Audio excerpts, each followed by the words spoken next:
George Pickens and the Cowboys. Perfect fit or trouble ahead? George Pickens is one of the most electric young wide receivers in the NFL. And now he's wearing a star on his helmet. But did the Cowboys just land a hidden gem? Or inherit someone else's headache? Let's break it all down. Rise up! Rise up! Oh, it's game time!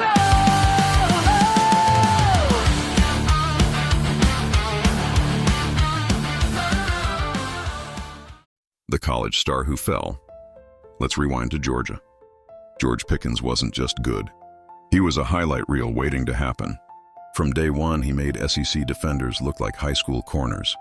As a freshman, he put up 727 yards and 8 touchdowns, leading the team in flashing wide receiver 1 potential. But right before his junior season, disaster struck. He tore his ACL in spring practice, sidelining him for most of the year. He made a surprise return late that season, even playing in the national championship. But for NFL scouts, questions remained. Was he fully healthy?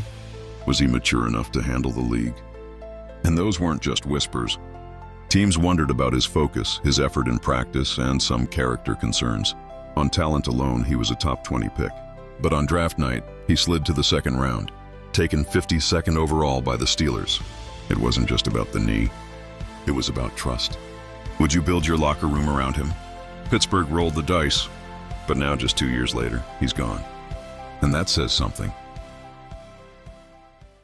Why Pittsburgh really moved on. George Pickens showed flashes of brilliance in Pittsburgh. He posted over 800 yards in each of his first 2 seasons. He made circus catches. He was physical, fearless, and could win against any DB. But behind the numbers, things weren't perfect. Pickens had several emotional sideline moments. He was caught on camera yelling at coaches, throwing up his hands and looking visibly frustrated during games. Then came the cryptic social media posts, subtle jabs about not getting the ball enough, and silence in the locker room. He wasn't talking to media. Teammates danced around questions. At one point, head coach Mike Tomlin told reporters that Pickens cares a lot. But others wondered, was it passion or immaturity? Insiders hinted that Pittsburgh grew tired of managing the drama. It wasn't just about catches, it was about culture. And in a franchise that values stability, discipline, and team-first players, Pickens didn't fit long-term. So this offseason, the Steelers moved on. They didn't want a locker room distraction, even if it meant giving up a rising star. The Cowboys? They were willing to take the gamble. Cowboys take a chance. This is a classic Jerry Jones move. A young, high-upside player with a chip on his shoulder and something to prove. That's the Cowboys brand. Dallas gave up minimal draft capital to acquire Pickens. A calculated risk with major upside. They see what the Steelers saw. A 6'3" playmaker with elite hands, big play potential, and a mean streak. But the question isn't talent, it's temperament. The Cowboys' locker room already has leaders. Dak Prescott, CeeDee Lamb, and Micah Parsons. There's a structure in place. But this is also a franchise that's dealt with its fair share of personalities. From Dez Bryant to Terrell Owens. Can Brian Schottenheimer and Dak keep Pickens focused? Can the coaching staff build a plan that keeps him involved and engaged, even when he's not the first read? Because one thing we've learned about George Pickens, he doesn't like being ignored. And in Dallas, with all the media attention and fan pressure, any frustration becomes front-page news. This move could be genius, or it could turn into the exact kind of distraction that derails a playoff push. Sharing the ball with CeeDee.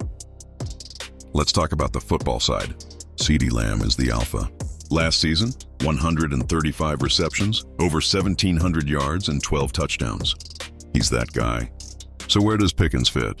He's not coming in to take over. He's here to support, stretch the field, maybe work outside while Lamb cooks in the slot. But let's be honest, Pickens didn't come to Dallas to be an afterthought. He wants the ball. He wants to show what he can do in a real offense with a real quarterback. The question is, can he handle being option 2 or 3 depending on game plan?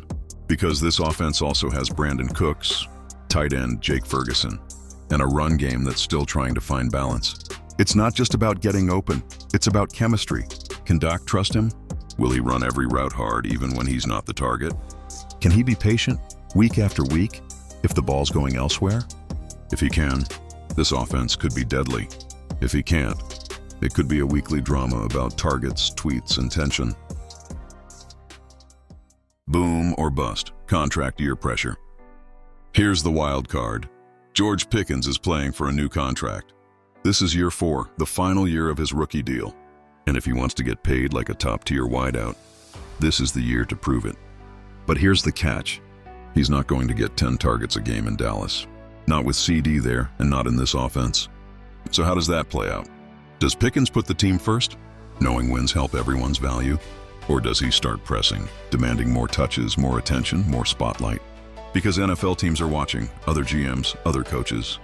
And if Pickens can show he's matured, if he can stay engaged, work hard, block, lead, even with a limited stat line, he'll cash in. But if he sulks, if he checks out after a 3-catch, 30-yard game, that contract may not come. This is a make-or-break year. For the Cowboys, this is a high-upside gamble. For Pickens, it's personal, it's about legacy, and it's about the bag. The bottom line is, this move can only go one of 2 ways. Either it pays off and Jerry Jones looks like a genius, or it blows up in his face, and he looks like a fool again. If it ends up being option 2, then the Cowboys season will be more disappointing than the Kendrick Lamar Super Bowl halftime show. So what do you think? Can George Pickens thrive in Dallas? Or will this experiment blow up before it even starts? Drop a comment below, hit that like button, and subscribe for more sports breakdowns. Thanks for watching.